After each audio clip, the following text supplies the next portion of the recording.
রাষ্ট্রপতি রাজ্যপালের কাছে বিল পড়ে থাকা সংক্রান্ত মামলায় এবার সুপ্রিম কোর্টে 5 বিচারপতির বৃহত্তর বেঞ্চে শুনানি। অগস্টের দ্বিতীয় সপ্তাহে মামলার সমস্ত রাজ্যকে নোটিশ পাঠানোর নির্দেশ শীর্ষ আদালতে। সব রাজ্যকে নিজের বক্তব্য তুলে ধরার সুযোগ দিতেই কিন্তু এই নোটিশ। রাষ্ট্রপতি রাজ্যপালদের কাছে বিল পড়ে থাকা সংক্রান্ত মামলা এবার সুপ্রিম কোর্টের 5 বিচারপতি বৃহত্তর বেঞ্চে কিন্তু শুনানি রয়েছে। অগস্টের দ্বিতীয় সপ্তাহেই কিন্তু মামলার শুনানি রয়েছে। মামলায় সমস্ত রাজ্যকে ইতিমধ্যেই কিন্তু আমরা জানি যে নোটিশ পাঠানো হয়েছে।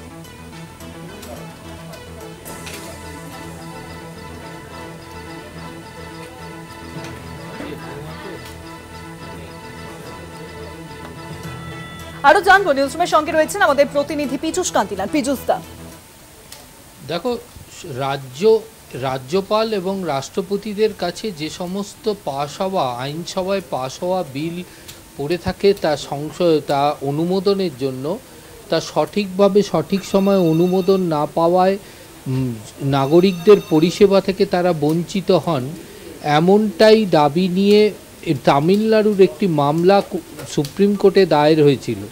সেই মামলাতে সুপ্রিম কোর্টে 2 বিচারপতির বেঞ্চ নির্দেশ দিয়েছিলেন যে রাজ্যপাল এবং রাষ্ট্রপতিকে 3 মাসের মধ্যে এই ধরনের বিল পড়ে থাকা বিল অনুমোদন দিয়ে দিতে হবে বা সেই বিষয়ে সিদ্ধান্ত নিতে হবে।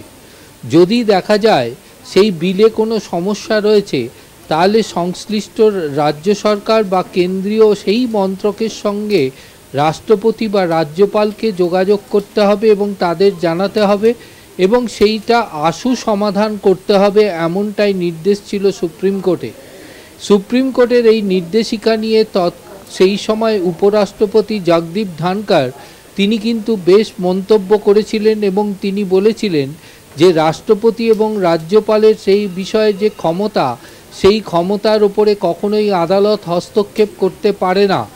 পরবর্তীকালে রাষ্ট্রপতির ভবন থেকেও এ বিষয়ে একটি চিঠি লিখে প্রধান বিচারপতির কাছে তার বিশ্লেষণ চাওয়া হয়েছিল। যদিও সুপ্রিম কোর্টের পক্ষ থেকে সেই নির্দেশিকার বিষয়টিকেই ক্লিয়ার করা হয়েছিল, পরবর্তীকালে এই বিষয়টির ওপরে দাঁড়িয়ে সুপ্রিম কোর্ট একটি বৃহত্তর বেঞ্চ গঠন করেছে। বিচারপতি বি.আর. গাভাইয়ের নেতৃত্বে 5 বিচারপতির এই বেঞ্চ বৃহত্তর বেঞ্চে আজকে প্রথম শুনানির জন্য ধার্য ছিল। প্রথম শুনানি পর্বেই প্রধান বিচারপতি মন্তব্য করেছেন যে এই ধরনের মামলায় সমস্ত রাজ্যের পক্ষ থেকে তাদের মতামত জানা প্রয়োজন আদালতে, এবং সমস্ত রাজ্যের মতামত জানবার পরেই আদালত এ বিষয়ে উপযুক্ত সিদ্ধান্ত গ্রহণ করবে।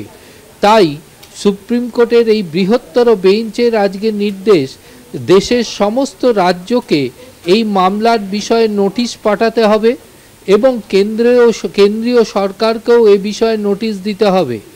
এই 2টি নোটিশ পাওয়ার পরে তাদের বক্তব্য শোনার পর তারপরেই সুপ্রিম কোর্টের বৃহত্তর বেঞ্চ এই মামলার বিষয়ে সিদ্ধান্ত গ্রহণ করবে।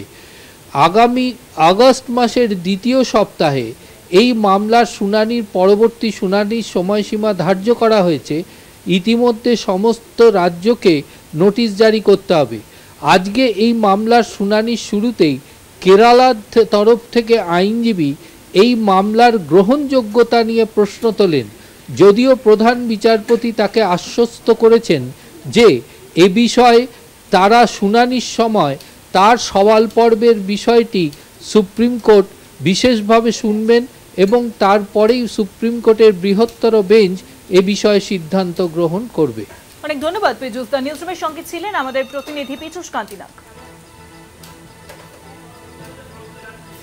রাষ্ট্রপতি রাজ্যপালদের এবার যে সেই সুপ্রিম কোর্টে কিন্তু 5 বিচারপতি বেঞ্চ গঠন করা হয়েছে। রাষ্ট্রপতি রাজ্যপালদের কাছে বিল পড়ে থাকা সংক্রান্ত মামলা এবার সেই কেসেই কিন্তু এবার 5 সদস্যের একটি টিম গঠন করা হয়েছে। 5 বিচারপতি বৃহত্তর বেঞ্চে শুনানি রয়েছে অগস্টে।